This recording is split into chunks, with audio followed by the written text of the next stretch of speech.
According to rumors currently making the rounds, Floyd Mayweather Jr. may have gone through a dramatic moment in court after allegedly being informed of a supposed ruling. The situation is being portrayed as shocking, with claims that it left fans stunned and sparked concern that his financial empire could be showing signs of strain in real time. Discussions about debts, lawsuits, and the potential liquidation of luxury assets are all circulating. However, it's important to stress that none of these claims have been officially confirmed, even as speculation continues to spread rapidly across social media. In this video, we're going to break everything down step by step to separate fact from rumor and understand what might actually be happening behind a story that's gaining massive attention. On March 26, 2026, the Internal Revenue Service filed a federal tax lien against Floyd Mayweather Jr. in Clark County, Nevada, with the total amount owed reported at $7.3 million. As of the filing, the IRS listed the balance as fully unpaid, meaning the agency now holds a legal claim over Mayweather's property in Las Vegas and potentially other assets until the debt is resolved. When contacted by Business Insider and other outlets, an attorney representing Mayweather declined to provide any comment. It's important to understand that a tax lien is not the same as a levy or an asset seizure. A lien simply establishes the government's legal right to a person's property when a tax debt goes unpaid. It applies to everything from real estate and personal belongings to financial holdings. However, if the debt continues unresolved, the situation can escalate into a levy, which allows authorities to actually seize and sell assets such as bank funds, property, or valuables. The key point here is that this situation is not unfamiliar territory for Floyd Mayweather Jr. This is far from his first major issue involving taxes. Despite earning an estimated $1 billion or more throughout his boxing career, the undefeated champion has repeatedly dealt with IRS liens, court rulings, and delayed payments. Looking back to 2015, the year of his blockbuster fight with Manny Pacquiao, Mayweather owed the IRS $22.2 million, even after reportedly earning around $250 million that year. By 2017, when the IRS pushed for payment, his legal team explained that while he had substantial wealth, much of it was tied up in illiquid assets. They assured that the debt would be cleared following a major liquidity event scheduled within 60 days, his hugely lucrative fight against Conor McGregor. After that bout, he secured another massive payday and settled the tax bill. At the time, the issue appeared resolved, but only temporarily. In 2023, a South Tax Court judge ordered Mayweather to pay $5.5 million in tax deficiencies along with an additional $1 million penalty tied to his 2017 filings.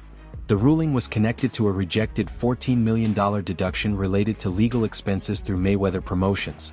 Even earlier, between 2001 and 2015, Mayweather accumulated multiple tax liens totaling tens of millions of dollars, including $6.17 million in 2007 and $7.2 million in 2010.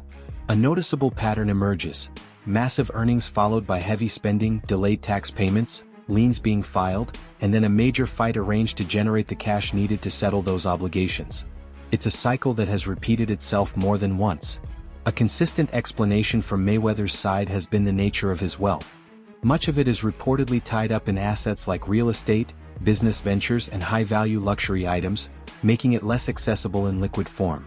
Because of this, his team has often requested extensions, planning to pay once a significant influx of cash becomes available, usually from a major fight purse. That same pattern appears to be unfolding again. Although he officially retired from professional boxing in 2017 with a perfect 50-0 record, the 49-year-old has recently stepped back into the spotlight through a series of lucrative events. He is reportedly set to face Mike Tyson in an exhibition bout this April, followed by a fully sanctioned rematch against longtime rival Manny Pacquiao in September at the Sphere in Las Vegas. Historically, these kinds of high-profile fights have generated enormous paydays for Mayweather, often in the nine-figure range, which he has then used to settle outstanding financial obligations. Based on past behavior, it seems likely that these upcoming bouts could once again serve that exact purpose. However, the current IRS lien may only be one part of a much larger and more complex situation. Since the beginning of 2026, Floyd Mayweather Jr.'s financial situation has come under some of the most intense public scrutiny of his entire career. The real controversy began in January 2026, when a detailed investigation by Business Insider alleged that Mayweather was heavily leveraged, taking on high-interest loans against his real estate portfolio, dealing with foreclosures, and facing a growing list of unpaid obligations. This wasn't framed as simple gossip or online speculation. According to the report, journalists reviewed public records, loan agreements, lawsuits, and conducted interviews with both current and former associates to present a far more complex picture of the man long known as Money Mayweather. The report focused on how his vast fortune has been handled during retirement, pointing to significant borrowing against properties, disputed business dealings, alleged foreclosures, liens, lawsuits, and an increasing reliance on leverage and exhibition bouts to maintain an extremely expensive lifestyle. One of the most striking revelations involved a massive loan. According to the investigation, Mayweather borrowed approximately $54 million from financier Don Henke at an interest rate of 9%. To secure that loan, he reportedly used 14 residential properties, his Las Vegas strip club, and his private jet as collateral. Financial experts noted that this kind of cross-collateralized structure significantly increases risk, as any repayment issues could put all pledged assets in jeopardy at the same time. The report also highlighted foreclosure activity. It claimed that at least 2 commercial properties linked to Mayweather were foreclosed within an 18-month period. Another commercial building in Las Vegas associated with him was also reportedly facing foreclosure proceedings. That same property houses his strip club, Girl Collection, which was said to be behind on more than $52,000 in property taxes and penalties. Attention was also drawn to Mayweather's widely publicized real estate investments. He had previously stated that he invested $42 million into rent-regulated apartment buildings in Upper Manhattan and claimed full ownership with no partners involved. However, individuals connected to the deal reportedly told the publication that Mayweather actually held only a minority stake, with options to increase ownership over time, directly contradicting his public statements. Then there's the story of Air Mayweather. Few assets symbolized his brand more than his $60 million Gulfstream G650 private jet. It was a constant presence across his social media. However, according to FAA records cited in the report, the aircraft was sold in late 2025 after being used as collateral for loans and reportedly facing multiple liens. Additional claims suggest he also sold other high-value assets, including mansions in Beverly Hills and Miami, to real estate partners. The publication further pointed to a growing list of unpaid bills from various creditors. Lawsuits and liens reportedly include claims of unpaid expenses related to aviation fuel, aircraft maintenance, luxury vehicles, jewelry, and municipal services. One example mentioned involved a Texas-based aviation fuel supplier alleging roughly $137,000 in unpaid jet fuel costs. Mayweather has strongly denied these allegations and is actively taking legal action against the report. He has filed a defamation lawsuit against Business Insider and one of its reporters, seeking $100 million in damages. He maintains that his investments and borrowing strategies are part of a long-term financial plan. His legal team has also emphasized that leveraging assets is a common practice among wealthy individuals and does not necessarily indicate financial distress, even describing him as an ideal client from a lending perspective. However, shortly after responding to the report, Mayweather made another major move that intensified the situation. On February 3, 2026, he filed a lawsuit against Showtime and its former sports president Steven Espinoza. In the filing, he accuses them of working with his longtime advisor Al Heyman to allegedly divert as much as $340 million from his career earnings. The lawsuit is highly significant, seeking to recover hundreds of millions of dollars in what is described as misappropriated funds. It outlines allegations of financial fraud, breaches of fiduciary duty, and conspiracy. Mayweather claims he is owed at least $340 million and points to what he describes as a complex system of hidden accounts, unauthorized transactions, and deliberately concealed financial records as the basis of his case. According to the lawsuit, the alleged mechanism operated in a specific way. Instead of fight earnings being paid directly to Floyd Mayweather Jr., Showtime allegedly transferred funds to accounts controlled by Al Heyman and his associates, including an account reportedly linked to Mayweather's tax attorney Jeff Morris. From there, the money was allegedly moved through what Mayweather describes as a network of hidden accounts, unauthorized transfers, and misleadingly labeled transactions. Banking records referenced in the lawsuit reportedly show large sums being transferred to an entity called Allen Heyman Development shortly after major fights. These transfers were labeled as reimbursements or loan repayments, which Mayweather claims were not legitimate and form part of a broader pattern of financial misconduct. The allegations become even more detailed around the 2015 mega fight between Floyd Mayweather Jr. and Manny Pacquiao, widely considered the biggest payday in boxing history. The complaint claims that financial records show inflated expense reimbursements charged against the Pacquiao revenue pool, including a $20 million payout tied to the September 2015 bout against Andre Berto, which was allegedly funded using proceeds from the Pacquiao fight. According to Mayweather, that revenue pool was effectively used as a slush fund for unrelated costs. When his new management team attempted to trace where the money had gone, they reportedly encountered major obstacles. In 2024, when requests were made for detailed financial breakdowns of certain fights, Showtime declined to provide them and later argued that any claims connected to 2015 were time-barred under the statute of limitations. Al Haymon allegedly stated that key financial documents had been lost due to flooding at a storage facility.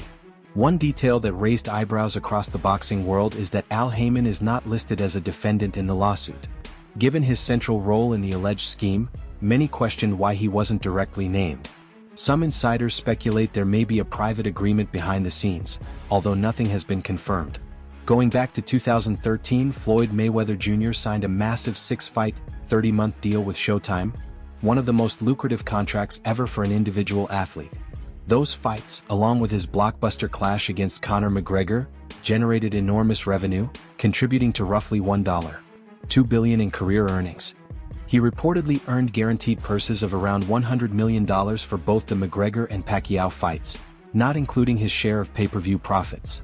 If even part of the lawsuit's claims proves accurate, it would suggest that a significant portion of earnings from one of the most profitable eras in boxing may never have reached him.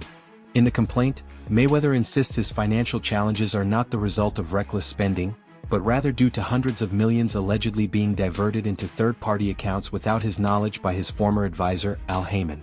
The contrast is striking. For years, Mayweather publicly praised the very individuals he is now accusing. Before and after major fights, he frequently credited Al Haymon and his business partners. In 2014, he even described him as a tremendous guy and a man of his word. Meanwhile, Paramount Global, the parent company of Showtime, strongly denied the allegations. In an official statement, a spokesperson described the claims as baseless and lacking both legal and factual merit, adding that they intend to respond through the court process. The case remains in its early stages, but the filing itself sends a clear signal. Mayweather is publicly claiming that a massive portion of his career earnings may have been taken. While the lawsuit against Showtime drew the most attention, it is only one part of a broader wave of financial pressure that surfaced in early 2026. Floyd Mayweather Jr. was also sued over nearly $338,000 in allegedly unpaid rent for a luxury duplex at the Baccarat Hotel in New York, where the apartment reportedly cost around $100,000 per month. One property owner even claimed she spoke with him directly after months of missed payments, stating that he seemed unaware of how far behind he was. Then came the jewelry disputes.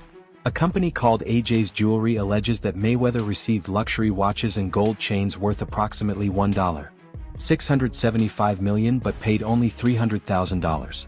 Another jeweler, Leonard Solmanov, filed a lawsuit against Mayweather and associate Jonah Rechnitz over an alleged unpaid settlement tied to nearly $3.9 million in jewelry. The legal pressure didn't stop there. Floyd Mayweather Jr. is also facing a lawsuit over a $15,690 unpaid private jet charter to Turks and Caicos, with the case filed in Los Angeles County naming him, Jonah Rechnitz, and others as defendants. Earlier in February, he was reportedly hit with 3 separate lawsuits over unpaid rent and jewelry bills totaling millions, including one claim that he and Rechnitz owed a Florida jeweler around $4 million following a settlement dispute. At the same time, reports suggest ongoing financial strain, including a claimed $3 million debt to a Nigerian media company, foreclosure risks tied to multiple properties, and the potential loss of his girl collection strip club due to unpaid taxes. In 2026, courts even allowed efforts to pursue parts of his luxury car collection, including a Bugatti Veyron, as part of debt recovery actions. Then Logan Paul entered the conversation, publicly alleging that Mayweather still owes him money from their 2021 exhibition bout. Paul claims the dispute involves a side agreement with an international partner, where he was promised 15%, around $1.5 million, from a $10 million deal that he says was never paid. What makes this entire situation so striking is the contrast. Despite mounting lawsuits, liens, and allegations, Floyd Mayweather Jr. continues to present a billionaire lifestyle, regularly sharing images of private jets, stacks of cash, luxury watches, and exotic cars. However, court filings and investigative reports point toward a far more complicated financial reality. Reports indicate that he has sold major assets, including his private jet and mansions in Miami and Beverly Hills, while other holdings, such as real estate and his Las Vegas strip club, have been used as collateral for loans, including financing connected to Don Henke. There were also reports that 2 condos at Trump Las Vegas were briefly seized over unpaid property taxes before being recovered after payment was made. This leads to the big question: so is Money Floyd Mayweather Jr. actually broke? The answer isn't simple. It really depends on how you define the word broke. What's confirmed is that Mayweather generated over $1 billion in career earnings. His 2015 fight with Manny Pacquiao became the highest-grossing boxing match ever, bringing in more than $600 million. His 2017 bout with Conor McGregor reportedly generated around $700 million, with Mayweather himself earning roughly $300 million before taxes. Very few athletes in history have reached that level of earning power. However, earning money and keeping money are two very different things. If Mayweather's own lawsuit claims are even partially accurate, especially the allegation that around $340 million was diverted, then his actual take-home wealth could be significantly lower than many assume. Combine that with an extremely expensive lifestyle, where annual spending on cars, jewelry, travel and entertainment is reportedly in the tens of millions, along with taxes, loans and depreciating assets, and the financial picture becomes far more complicated. Estimating his true net worth today is difficult. At one point, estimates placed it near $500 million. More recent figures suggest it could be closer to $100 million, while others still place it somewhere between $100 million and $450 million. The reality is that no one outside Floyd Mayweather Jr.'s inner circle knows the exact number. What is clear is that a tax lien does not mean someone is broke. A person can owe millions while still controlling valuable assets, businesses and future income streams. There is no confirmed evidence that Mayweather is bankrupt. The issues being reported, debts, liens and lawsuits, appear to be more about liquidity and cash flow management than total wealth. Many wealthy individuals use leverage heavily without being insolvent, and Mayweather's team has consistently pushed back against the narrative. A former member of his camp even dismissed the speculation, suggesting there's nothing concrete behind the rumors and pointing out that scrutiny has followed him throughout his entire career. Still, what makes the current situation harder to ignore is the sheer volume of financial issues surfacing within a short period. Even if some claims are exaggerated, the pattern suggests at least one genuine concern: liquidity. In simple terms, liquidity means having enough accessible cash on hand, even if your total wealth on paper remains high. If that's the case, it helps explain why Mayweather has stepped back into the spotlight nearly a decade after retiring. His 2017 stoppage win over Conor McGregor was supposed to close the chapter, yet he's now lining up multiple high-profile appearances. These reportedly include an exhibition with Mike Tyson, another international exhibition event, and a major rematch with Manny Pacquiao scheduled at the Sphere in Las Vegas. Those fights represent massive earning opportunities, potentially tens or even hundreds of millions of dollars. Based on his past pattern, that income would likely be used to settle tax obligations, resolve legal disputes and stabilize cash flow. So, is Mayweather broke in the way most people understand the term? Probably not. He still owns valuable assets, runs businesses, and can command enormous paydays just by stepping into a ring at 49 years old. That alone separates him from any normal definition of being broke. However, the image of Money Mayweather, a man with endless, effortless cash, now appears far less certain. What's emerging isn't a simple collapse from wealth to ruin, but a more complex reality: heavy leverage, illiquid assets, aggressive financial strategies, and the risks that come with maintaining an ultra-luxury lifestyle over time. In the end, the situation isn't really about whether he has money, it's about how that money is structured, accessed, and sustained. And right now, with pressure from the IRS, ongoing lawsuits, and multiple creditors, all eyes are on how Floyd Mayweather Jr. handles the next round, both inside and outside the ring.